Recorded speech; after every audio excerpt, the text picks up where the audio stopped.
രാഷ്ട്രീയ കൃഷി വികാസ് യോജന പദ്ധതി പ്രകാരം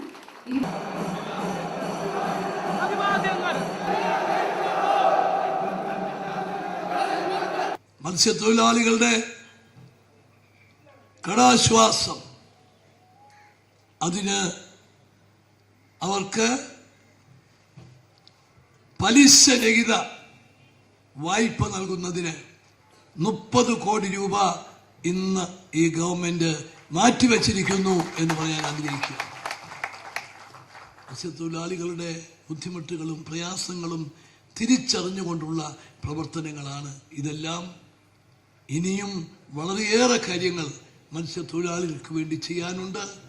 ഇവിടെ പൂന്തുറയിലും വലിയതുറയിലും മത്സ്യ തുറമുഖം ഉണ്ടാകണം എന്ന് നിങ്ങൾ ആഗ്രഹിച്ചു.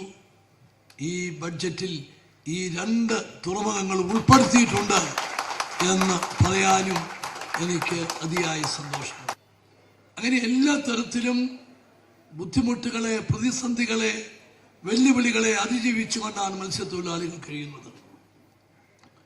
അത് നല്ലതുപോലെ തിരിച്ചറിഞ്ഞാണ് ഈ ഗവൺമെന്റ് മത്സ്യത്തൊഴിലാളികൾക്ക് വേണ്ടി വളരെയേറെ കാര്യങ്ങൾ ചെയ്തുകൊണ്ടിരിക്കുന്നത്. ഈ ഗവൺമെന്റ് അധികാരത്തിൽ വന്നതിന് ശേഷം തീരദേശ വികസന കോർപ്പറേഷന് 800 പ്രോജക്റ്റുകളും 600 കോടി രൂപയുടെ പദ്ധതികളും, വീടുകൾ, കുടിവെള്ള പദ്ധതികൾ, ഡ്രെയിനേജ് സംവിധാനങ്ങൾ, ലൈറ്റുകൾ, ലൈബ്രറികൾ, അങ്ങനെ എത്ര പദ്ധതികൾ വീടുകൾ മെയിൻ്റനൻസ് ചെയ്യുന്നതിന്, പാവപ്പെട്ട ആളുകളെ സഹായിക്കുന്നതിന്. ചരിത്രം ആ പ്രവർത്തനങ്ങളെ വിലയിരുത്തുമെന്നുള്ള കാര്യത്തിൽ സംശയമില്ല.